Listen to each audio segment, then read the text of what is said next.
Hello and welcome. On this episode of Thursday Tool Overview, we introduce you to the biggest tool in our shop, Abby Normal. Abby Normal is a purebred Cane Corso. She's about 3.5 years old. She weighs 91.4 pounds at her last checkup, and she's up to date on all her shots. Actually, we were going to do an episode on this pin vise and drill bit set. Our friends over at Tennessee Mountain Homestead are tuning the carburetor on his John Deere mud mower, and I made a comment about a pin vise, and I told him that I'd shoot a video next time I had something that came in surging. Well, we haven't had anything, so this is actually two separate purchases you would have to make. This here is a pin vise, and basically what it is a little handheld drill that you put really small bits in. So with the pin vise, there's really not much to discuss. It's got a little pocket clip. I'm not even sure what brand this is. It just says USA on it. But they all typically come about the same. I've seen them at Home Depot. I've seen them on Amazon and other places. But you take this part off. This is the chuck that you put the bit in. And most of them actually come with some drill bits. This one does, I believe, if I could get this out. Yes. Most pin vices come with drill bits. These are the ones it came with. I think it's a handful of different sizes. And most of the time you can get by with the ones that are in it. But me, I don't like having to sort through it like that. Having to separate them up and pick them up off the workbench. So I actually decided to get this.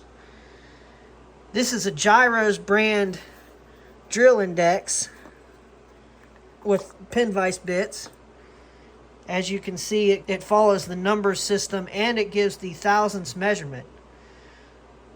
So to me, this is more useful.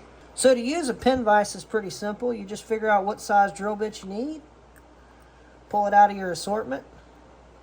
Put it in the end. And just like a power drill, you tighten it up. And all you do from there is you hold your carburetor jet in your fingers and you just slowly turn it through. Not really much to it. So I find myself using these sets more often when I use aftermarket eBay carburetors instead of rebuilding originals. A lot of times those eBay carburetors are made for multiple horsepower ranges, usually leaning on the smaller side. So they're always usually lean out of the box. So with this set, it's no big deal. You just figure out what size drill bit fits in the jet. You pop it a couple sizes, put it back together, see how it runs. If it fixes it, great. If not, pop it again and continue to do that until it does run correctly. A good example of this would be the original engine off the Trail Horse, the 14-horse Kohler. The main jet in the factory carburetor was totally trashed.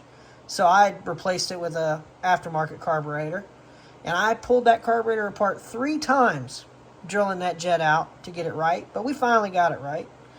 So if you're using a lot of aftermarket carburetors, or you have a lot of equipment coming in your shop that has that surge, or it only runs right with the choke half on or the choke on altogether, this is a quick solution to your problem.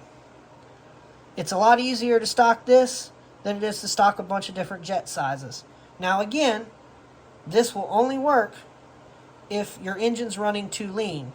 If it's running too rich, you could solder up the jet and drill it out again with these, but that's usually not the preferred way. Anyway, we did this to show our friends over at Tennessee Mountain Homestead what we were talking about. If you think this tool review is helpful to you and your endeavors in your shop, go ahead and like the video.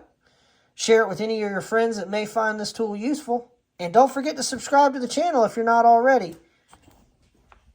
And we'll see you on the next episode of Abby Normal Garage.